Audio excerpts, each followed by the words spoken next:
चैनपुर विधानसभा में आजाद समाज पार्टी काशीराम के लोकप्रिय प्रत्याशी भाई मंजू गौर साहब और यहाँ इनकी मदद कर रहे भाई शशिकांत जी, वाडेकर जी, मुकेश भाई जी, इमरान अहमद जी, सवा खां जी, हनीफ खान जी, अलाउद्दीन कादरी जी, बहन कामना जगन्नाथ जी, केंद्रीय प्रभारी के रूप में यहाँ आकर इनकी मदद करने का काम कर रहे गौरी प्रसाद उपासक जी, अनिल सागर जी, मैं आप सबका बहुत बहुत धन्यवाद करता हूँ और साथ साथ चैनपुर की महान जनता का भी धन्यवाद करता हूँ। चुनावी समय है, कम समय में ज्यादा लोगों की बात पहुंचानी है, ज्यादा लोगों को पार्टी के प्रत्याशियों के पक्ष में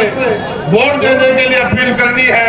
मैं आपसे भी यहाँ आपकी विधानसभा में अपील करने के लिए आया हूँ कि बहुजन समाज का मतलब कोई एक जाति एक धर्म नहीं है।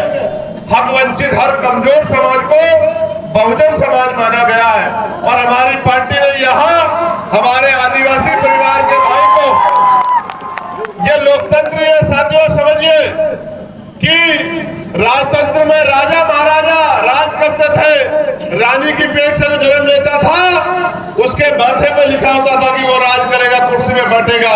लेकिन ये लोकतंत्र है जिसमें जिन लोगों ने प्रधानी, जिला परिषद सदस्य और अन्य चुनाव के अन्य दरवाजे नहीं देखे, उनको भी लोकतंत्र में आगे बढ़ने का मौका मिल रहा है। यहाँ पार्टी ने अपने आदिवासी परिवार के इस भाई को मौका दिया है कि वो इस कमजोर हक वंचित समाज को तैयार करके इनमें भाईचारा बनाकर और वोट की ताकत से विधानसभा जाए और विधानसभा में जाके अपनी स्थिति बदलने के लिए, अपने क्षेत्र की स्थिति बदलने के लिए, अपने लोगों की स्थिति बदलने के लिए, नई पॉलिसी बनवाने के लिए विधानसभा में सवाल खड़ा करें। और आप ये जानिए, जब तक आपके बीच का आदमी विधानसभा में नहीं होगा तो आपके क्षेत्रों में काम नहीं होंगे, ना अच्छे स्कूल बनेंगे, ना अच्छे कॉलेज बनेंगे, ना अच्छे अस्पताल बनेंगे, ना अच्छी यूनिवर्सिटियां बनेंगी, ना अच्छी सड़कें बनेंगी,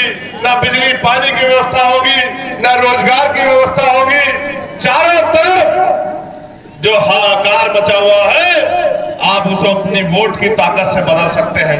भाई मजनू जी भले ही किसी धन्ना सेठ के परिवार में जन्म न लिए हो, लेकिन लोकतांत्रिक व्यवस्था में इस बिहार की धरती पे जन्म लिए हैं और ये बिहार की धरती क्रांति की धरती है, ये बिहार की धरती संघर्ष की धरती है और ये बिहार की धरती परिवर्तन की धरती है।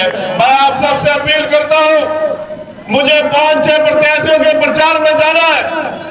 चुनाव में मैं भले ही कम समय दे रहा हूं, लेकिन आप जानते हैं देश भर में कहीं भी दलितों, आदिवासियों, पिछड़ों, किसानों, मुसलमानों, मजदूरों, नौजवानों पर जहां भी आंच आती है, उनकी लड़ाई लड़ने का काम भी हमारे में आजाद समाज पार्टी और हमारे लाइन से लोग। मैं आपसे अपील करने के लिए आया हूं, आपकी एक वोट इंकलाब पैदा कर देगी और आपकी वोट से जो बदलाव होगा वो विधानसभा तक असर करेगा। बाबा साहब अम्बेडकर ने इतनी बड़ी शक्ति आपके उंगली में दी है, बटन दबा के जिसे चाहे कुर्सी में बिठा दो और जिसे चाहे जमीन पर पटक दो। इस लोकतंत्र में आप 5 साल अपने ऊपर हुए जुल्म का हिसाब कर सकते हैं और जो वादे आपसे किए गए थे, जो पूरे नहीं किए गए, उन वादों का भी हिसाब आप कर सकते हैं। आज यहाँ का पढ़ा लिखा नौजवान बेरोजगारी के वजह से परेशान है और जहां से गुजरते हैं बिहार का कोई ना कोई व्यक्ति वहां मिल ही जाता। कल जब मैं आ रहा था एयरपोर्ट पे एक नौजवान मिला, बड़ी उम्मीदों से उसने मुझे जय भीम कहा, कुशवा समाज का था, मुझसे बोला भैया आप बिहार जा रहे हैं? मैंने कहा, तो मुझसे कहने लगा कि बिहार में चुनाव है, मैं भी चाहता था वोट डाल के आऊं, लेकिन मैं प्राइवेट रोजगार करता हूं, एयरप्लेन से जाने की हैसियत मेरी है नहीं और अगर ट्रेन से जाऊंगा तो 3 से 4 दिन आने जाने में लगेंगे, मेरा परिवार भी जाएगा, तो मेरे जो दैनिक वेतन में करता हूँ, दैनिक काम करता हूँ, मालिक गर्दन काट लेगा, इस वजह से मैं नहीं जा पा रहा हूँ। आप समझिए, एक बिहार के बाहर रहने वाले, काम करने वाले उस भाई के मन में वोट दे के बदलाव करने की पीड़ा तो है, लेकिन साथ साथ अपने बच्चों के पेट पालने की जिम्मेदारी भी उनके साथ है। ये कब तक चलेगा?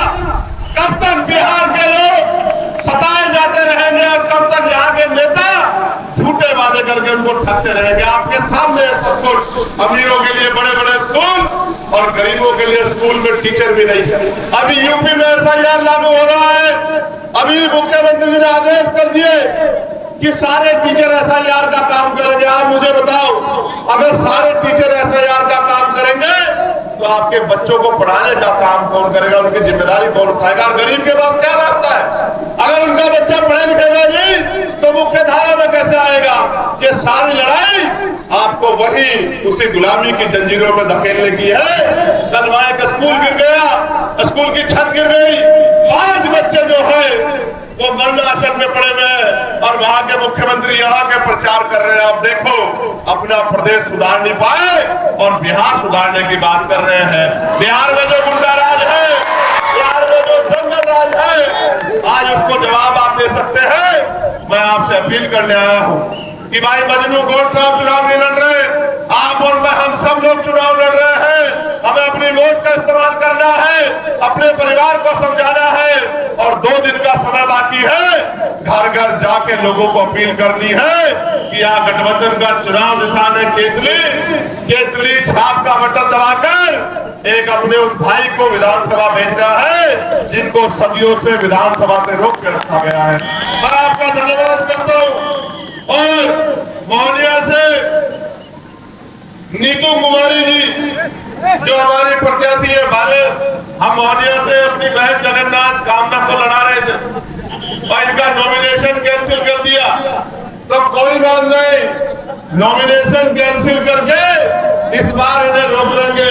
अगली बार हम इनको लोकसभा भिजवाने का काम करेंगे, फिर हम देखेंगे कैसे रोकेंगे। और मेरे बाद मैं आपसे आग्रह करूंगा कि भाई अतीक साहब जो हमारे गठबंधन के बड़े नेता है, वो मेरे बाद आज उनसे हमने आग्रह किया था कि आप थोड़ा समय देना, और वो बेचारे यहाँ पहुंचे। मैं उनकी पूरी टीम का धन्यवाद करता हूँ। और मैं अतीक साहब से कहूंगा कि मेरे बाद को इस सभा को जरूर जो है संबोधित करें और लोगों से वोट की अपील करें। मैं जाने से पहले बिहार में आजाद समाज पार्टी के तमाम नेतागणों को जो यहाँ खड़े मेरे साथ यहाँ खड़े काम कर रहे हैं, उन सबसे अपील करता हूँ कि वो घर आज से जुट जाए और एक एक घर जाके 5 साल का हिसाब चुकता करने के लिए एक एक वोट को आजाद समाज पार्टी अलायंस के समर्थन में लाने काम करे और केतली छाप का बटन दबाएं।